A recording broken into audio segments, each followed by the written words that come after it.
That's the whole point. This is why I appreciate your platform among a select few others is not just welcoming disagreement and debate, but stoking it. That's what liberation struggle is supposed to be.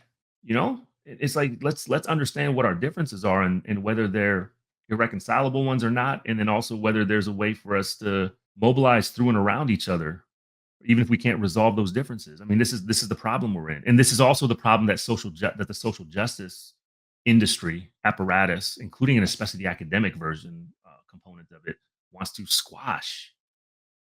Right, like to squash this. It's sad that these apparatuses that we often rely on um, sometimes fail us, but we just need to talk about that. We need to call that out and just have an analysis of it.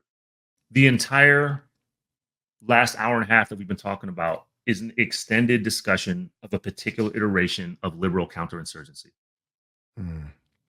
That's the both the phase and the method of domestic war that you and I have been talking about for these last 86 minutes. Right? I'll say liberal counterinsurgency. So counterinsurgency itself takes on a kind of liberal format by its own description. I'm talking about the U.S. Joint Forces description of counterinsurgency, right? If you read it, but this is something we talked about collectively is how the directives around counterinsurgency, if you read it, they have as much to do with trying to win people back into reinforcing and participating in the relegitimation of state power. Message!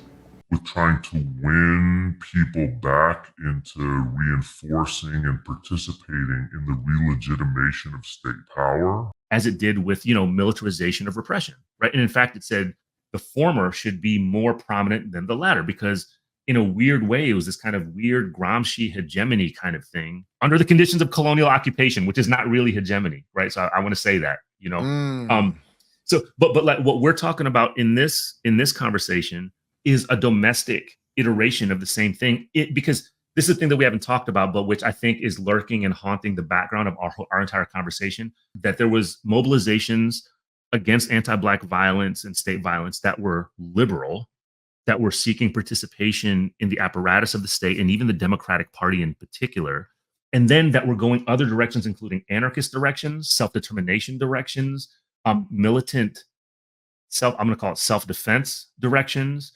So there's a proliferation across the spectrum that's happening that, in a broad sense, is raising the question about whether the particular state form that we inhabit in the United States is a legitimate one. For many people, it was raising that question. For many people, it was answering that question in the negative. Like, this is a state apparatus, a form of state power that is not legitimate. We have no reason to tolerate it, and we need to radically oppose it. This is how liberal counterinsurgency works. Like, you actually have now, you have an anti-race movement that's monetized, that takes the form of various organizations that are all about restoring the legitimacy of state power. And actually, by calling on it, by demanding it, a piece of it, and so forth. And this is proved over and over again, right? But y'all going to see, like, this is not, there's so much evidence that lays out how these particular organizations and this movement in general, it's wedded to a call for alliance with the state. That's what it is. It's alliance with the state, alliance with the so-called carceral and policing state in particular. It advances the agenda of trying to reconsolidate state legitimacy in the face of challenge, as always, from Black radicalism. I've said this so many times, and I'm going to say it again here, that Robert Allen, as far as I'm concerned, is the person who came up with the concept of a nonprofit industrial complex. Yeah. I think I wrote an article that basically was a tribute to Allen's work, in which I named it as the nonprofit industrial complex. And so there's a weird way that I get cited for that all the time. Rodriguez says NP. I say, but I say it over and over again that concept is a direct interpretation of Robert Allen's classic, indispensable book, Black Awakening in Capitalist America. It is a must read. And it's not only because it names the kind of emerging foundational moments of this configuration of state officials, of police, of liberal philanthropic foundations, of think tanks that were literally, I mean, in an extended and relatively open way, were collectively conspiring to figure out how best to repress Black revolutionary struggle in particular, right? but in a broader sense, anti-colonial, counter-capitalist and anti-capitalist struggle and other forms of revolutionary worldwide and localized struggle in and outside the United States.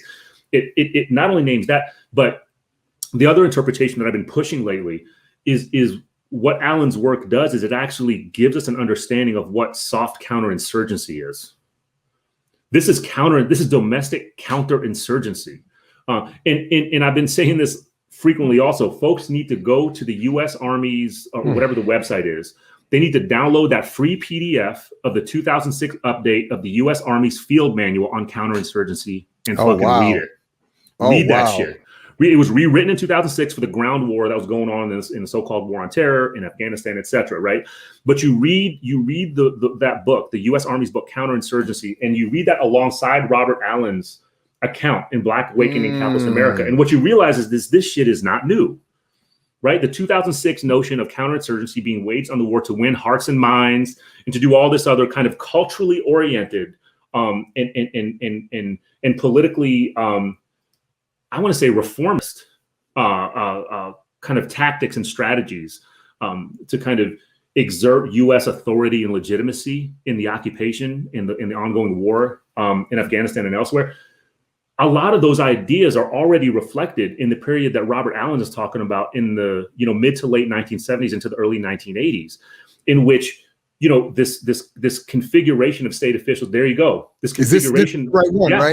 That's the one. Yeah, that's the one. Okay. Yep, that's the one. Take a look, right? You'll see it. That this is what Allen is talking about, is soft counterinsurgency. How is it that you can pick people off who otherwise would be inclined to get engaged in grassroots revolutionary struggle, right? Wow. How do you pick people off and incorporate them into certain forms of academic research initiatives, right? Electoral campaigns, philanthropic foundation grants and fellowships. So the roots of the Ford Foundation Fellowship for, so-called, I don't know what they call it anymore, right? But it's directed at so-called underrepresented people in the university and college and academic community, right? That's one of the prominent, products of the period of counterinsurgency. So as far as I'm concerned, Robert Allen is kind of one of the foundational thinkers in helping us understand this emergence, these last, 30 to 40 years of soft counterinsurgency that we see happening all the time. I mean, we see it happening with what seems to be the lightning quick incorporation of grassroots rebellions. Message.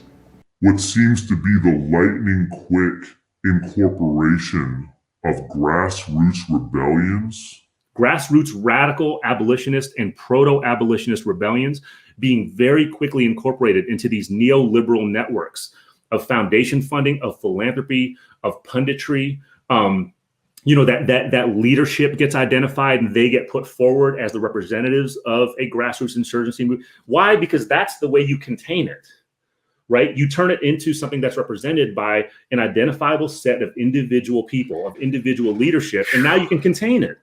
Now listen, that's called my boy. You know nothing about that. Right. And this is how counterinsurgency works. That was the point of what happened in the 70s and in the early 80s that Robert Allen maps out. Right. That's literally what that extended kind of set of conversations among philanthropists and state officials and police, and elected officials. That's what they were doing. Like, how do we go about identifying or even cultivating prominent individual figures from these different oppressed communities, especially Black communities, and make them into the spokespeople? How do you engage with this kind of this deeply colonial and anti-Black and chattel logic of individualism that is actually part of a long-term as well as a focused and tactical counterinsurgency to stop not even revolution, to stop just insurgency, to stop rebellion? I mix what I like, what I like, what I like, what I like, what I like.